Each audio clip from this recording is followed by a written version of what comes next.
అదే RTV app వార్తల్ని క్షణాల్లో చదివే అవకాశం ఉంటుంది. ఒక న్యూస్ పేపర్, ఒక టెలివిజన్ ఛానల్ మీ చేతుల్లో ఎప్పుడూ ఉంటాయి. కేంద్ర ప్రభుత్వం ఆర్థిక శాఖ మంత్రి నిర్మలా సీతారామన్ గారు కేంద్ర బడ్జెట్ని పార్లమెంట్లో ప్రవేశపెట్టారు. 50,65,345 కోట్ల రూపాయలతోటి ఈ బడ్జెట్ని ప్రవేశపెట్టడం జరిగింది. ఈ బడ్జెట్ మొత్తం పరిశీలించినప్పుడు ఇది కేవలం కార్పొరేట్లకు అనుకూలంగా ఉన్న బడ్జెట్ తప్ప సామాన్య పేద ప్రజలకు ఏమాత్రం కూడా ఉపయోగపడేది కాదు. వీళ్ళకి నష్టం చేకూర్చే పద్ధతుల్లో వాళ్ళ ఈ బడ్జెట్ ఉంది.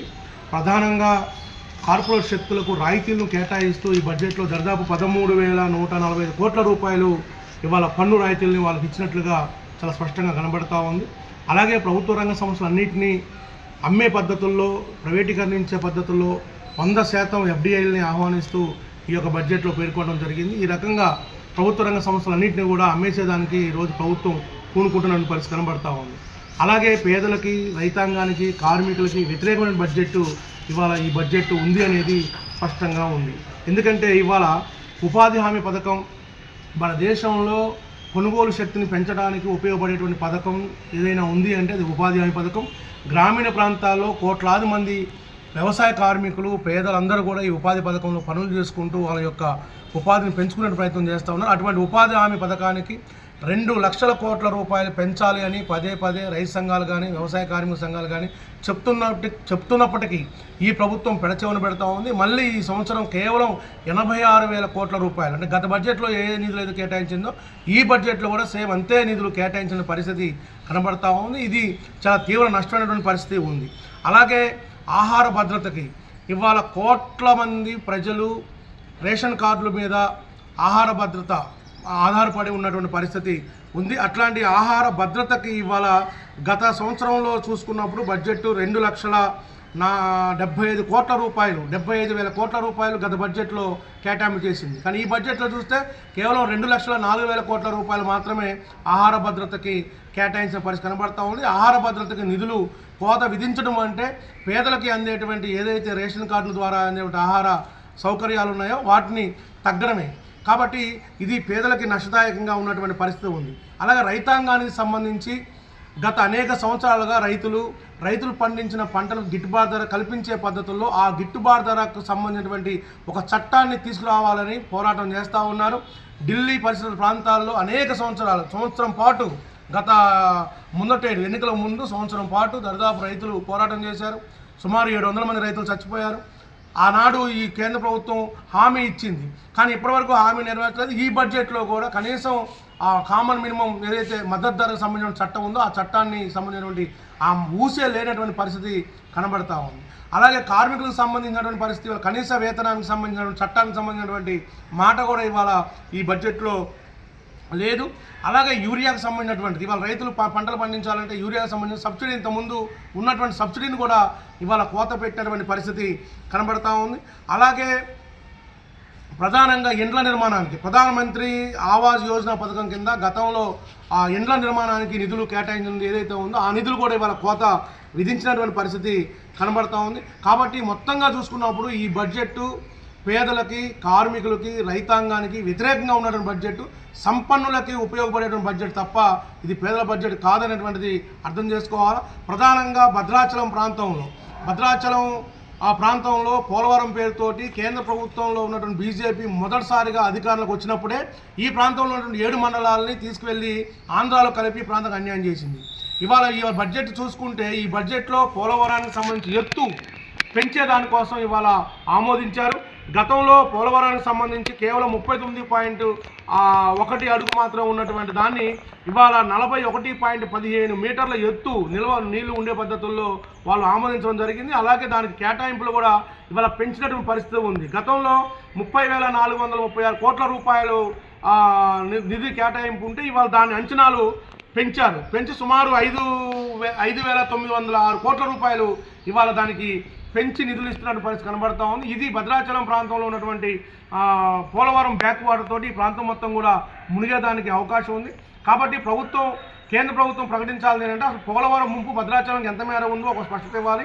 దీని విషయంలో రాష్ట్ర ప్రభుత్వం కూడా స్పందించి మన జలవనరుల యొక్క హక్కుల పేరుతోటి వెంటనే ప్రభుత్వం కూడా ఆ రకంగా కేంద్ర ప్రభుత్వం దృష్టికి తీసుకుని వెళ్ళి ఈ ప్రాంతంలో ముంపు ఎంత ఏంటి అనేటువంటి ఒక నిర్దిష్టమైనటువంటి అంచనా వేయాల్సినటువంటి అవసరం ఉందని కూడా ఈ సందర్భంగా తెలియజేస్తా ఉన్నాం.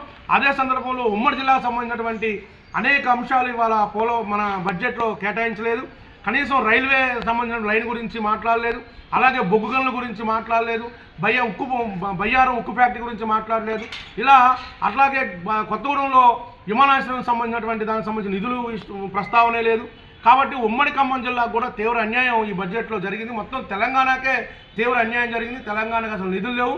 తెలంగాణ నుంచి ఇవాళ బీజేపీ వాళ్ళు 6 ఎంపీలు 6 ఎంపీలు ఉన్నారు, 2 కేంద్ర మంత్రులు ఉన్నారు. అయినా కూడా ఇవాళ ఆ నిధులు ఏమీ కూడా తెలంగాణకు రానటువంటి పరిస్థితి ఉంది. కాబట్టి ఇది మొత్తంగా చూస్తున్నప్పుడు పేదలకి, కార్మికులకి, రైతాంగానికి వ్యతిరేకమైన బడ్జెట్ అని చెప్పి చెప్పుకోవచ్చు. కేంద్రం మరి దేశ ప్రయోజనాల కోసం ఉందా లేకపోతే కొన్ని రాష్ట్రాల ప్రయోజనాల కోసమే ఉందా అనేది నిన్న ఆర్థిక మంత్రి నిర్మలా సీతారామన్ గారు పార్లమెంట్లో ప్రవేశపెట్టిన బడ్జెట్ చూస్తే అర్థమవుతా ఉంది. ఈ దేశంలో తెలంగాణ ఒక భాగమైన ఒక విషయాన్ని కేంద్ర ప్రభుత్వం మర్చిపోయిందా అని అనిపిస్తూ ఉంది. ఈ దేశంలో అనేక రాష్ట్రాలతో పాటు తెలంగాణ ఒక భాగమైన విషయాన్ని కూడా మర్చిపోయారని అనిపిస్తూ ఉంది. కేవలం బీహార్ ఎన్నికలకి, ఢిల్లీ ఎన్నికలకి, పక్క రాష్ట్రంలో ఉన్న ఆంధ్రప్రదేశ్కి ఊరడిచ్చారు తప్ప తెలంగాణ ప్రయోజనాలకి గుండు సున్నా కనపడతా ఉంది. తెలంగాణ రాష్ట్రం 14 ఏళ్ల తర్వాత 14 సంవత్సరాల రాష్ట్రం వచ్చిన తర్వాత కేంద్రం మరి ఈనాడు చాలా దుర్మార్గంగా వ్యవహరిస్తూ ఉంది. బడ్జెట్లో ₹1 కూడా కేటాయించకుండా పసుపు బోర్డు, నిజామాబాద్ జిల్లాలో పసుపు బోర్డు ఏర్పాటు పసుపు బోర్డుకు ₹1 కేటాయించకుండా, గిరిజన విశ్వవిద్యాలయానికి, హైదరాబాద్ నగర అభివృద్ధికి, తెలంగాణలో లక్షలాది ఎకరాలకు నీరు ఇస్తున్నటువంటి కాళేశ్వరం జాతీయ హోదా ఇవ్వకుండా ఇవాళ కేవలం అంకెలు చూపెట్టి తెల్ల పేపర్ మీద అంకెలు రాసి చూపెట్టి సందంగా బడ్జెట్ ఉంది తప్ప మరి రాష్ట్ర ప్రయోజనానికి ఏ విధంగా లేదని టీఆర్ఎస్ పార్టీ విమర్శిస్తూ ఉంది. ఇలా కేసీఆర్ గారు గతంలో చెప్పారు, జాతీయ పార్టీలకు ఓట్లు వేయడం వల్ల ప్రజలకు వచ్చే ఉపయోగమే లేదు, ముమ్మాటికి తెలంగాణకు రక్ష ప్రాంతీయ పార్టీలే, బీఆర్ఎస్ పార్టీ రక్ష అని ఆనాడు పార్లమెంట్ ఎన్నికలు చెప్పారు. కానీ ప్రజలు వినిపించుకోలేదు. ఈరోజు జాతీయ పార్టీలు కాంగ్రెస్ ఒక 8 సీట్లు గెలిచింది తెలంగాణలో, బీజేపీ ఒక 8 సీట్లు గెలిచింది, 16 స్థానాలు కూడా జాతీయ పార్టీలు గెలిస్తే కనీసం జాతీయ పార్టీలు ఉన్న ఈ ప్రాంతంలో కేంద్ర మంత్రి కిషన్ రెడ్డి గారు, కేంద్ర మంత్రి బండి సంజయ్ గారు, కానీ ఎవరు కూడా ఈ ప్రాంత ప్రయోజనాల పట్ల పార్లమెంట్లో మాట్లాడలేదు.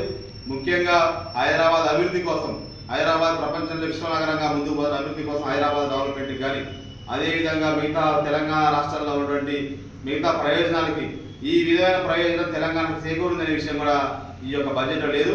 దీన్ని తీవ్రంగా విస్మరించిన బడ్జెట్. మేము బీఆర్ఎస్ పార్టీ ఖండిస్తూ ఉన్నాం. ఖచ్చితంగా దీనికి సమాధానం జాతీయ పార్టీలు చెప్పాలి. కాంగ్రెస్, బీజేపీ చెప్పి తెలంగాణ ప్రజలకు ఏమి న్యాయం చేస్తారో, ఈ బడ్జెట్లో వచ్చిన మొండిచేకి మీరు ఏం సమాధానం చెప్తారో ప్రజలు చూస్తూ ఉన్నారు. ఖచ్చితంగా ఈ రోజుకైనా రేపటికైనా ప్రాంతీయ పార్టీలే భవిష్యత్తు. బీఆర్ఎస్ఏ తెలంగాణ ప్రజలను కాపాడే తప్ప కేంద్ర పార్టీలు, జాతీయ పార్టీలు తెలంగాణ ప్రజలను కాపాడలేవు. ఇప్పటికైనా మోడీ ప్రభుత్వం ఆలోచించి ఈ ఆంధ్రప్రదేశ్కి, బీహార్కి, ఢిల్లీకి ఏ విధంగా కేటాయించారో తెలంగాణకు అదే నిధులు కేటాయించి తెలంగాణ అభివృద్ధికి బాటలు వేయాలని, లేకపోతే తెలంగాణ యొక్క ప్రజల గుండెల్లో మీ బీజేపీ పార్టీ పదిలమైపోయింది. పదిలం కాకుండా చరిత్ర కనువిధిలో చరిత్రహీనులుగా మిగిలిపోతారని బీఆర్ఎస్ పార్టీ హెచ్చరిక జారీ చేస్తూ ఉంది. కేంద్ర ప్రభుత్వం ప్రవేశపెట్టినటువంటి బడ్జెట్లో ఆదివాసులకు తీవ్రంగా అన్యాయం జరిగింది. ప్రజలు ఊహించినంత రీతిలో బడ్జెట్ లేకపోవడం చాలా బాధాకరం. చాలా ఆర్భాటంగా, అట్టాసంగా ప్రవేశపెట్టిన బడ్జెట్లో ఆదివాసులకి, ఈ భారతదేశంలో 8% పై ఉన్న ఆదివాసులకి 3,50,000 కోట్ల రూపాయలు సుమారుగా బడ్జెట్లో కేటాయించాలి. అటువంటి కేటాయింపు జరగకపోగా కేవలం 1,29,000 కోట్ల రూపాయలు మాత్రమే ఈరోజు మనకు పెట్టడం జరిగింది. ప్రధానంగా తెలంగాణ ప్రాంతంలో సమ్మక్క సారక్క యూనివర్సిటీ కోసం ఏమాత్రం కూడా నిధులు కేటాయించడం చాలా బాధాకరం. ఈ ప్రాంత ప్రజలు ఎప్పటి నుంచో యూనివర్సిటీ కోసం ఎదురు చూస్తూ ఉంటే పరిస్థితి. మరి ఆదివాసీ పిల్లలు ఆ యూనివర్సిటీలో ముందుకెళ్ళేటువంటి పరిస్థితి కనబడే పరిస్థితి లేదు ఈ రోజున. అలానే విద్యారంగంలో నిధులు చాలా వరకు కూడా తగ్గి జరిగింది, ప్రధానంగా ఆదివాసీ ప్రాంతాల్లో.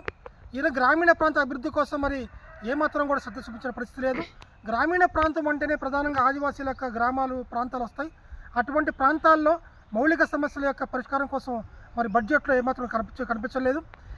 ఆదివాసులు ఏదైతే ఆశించారో ఆ ఆశలకు అనుగుణంగా బడ్జెట్ లేకపోవడం చాలా బాధాకరం. ఇప్పటికైనా కేంద్ర ప్రభుత్వం పునరాలోచించుకుని మరిన్ని నిధులు కేటాయించే విధంగా చేయాలి.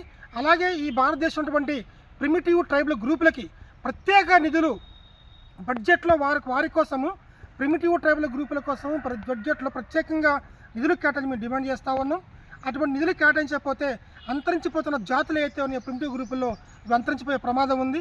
వారి యొక్క అభ్యున్నతి కోసం మౌలిక సమస్యల కోసం మరింత శ్రద్ధ తీసుకొని చెప్పని ఈ సందర్భంగా కేంద్ర ప్రభుత్వాన్ని మేము డిమాండ్ చేస్తా ఉన్నాం. మరిన్ని వీడియోస్ కోసం ఛానల్ ని సబ్స్క్రైబ్ చేయండి. లేటెస్ట్ అప్డేట్స్ కోసం వాట్సాప్ ఛానల్ ని ఫాలో అవ్వండి. ఆ లింక్ డిస్క్రిప్షన్ లో ఉంది.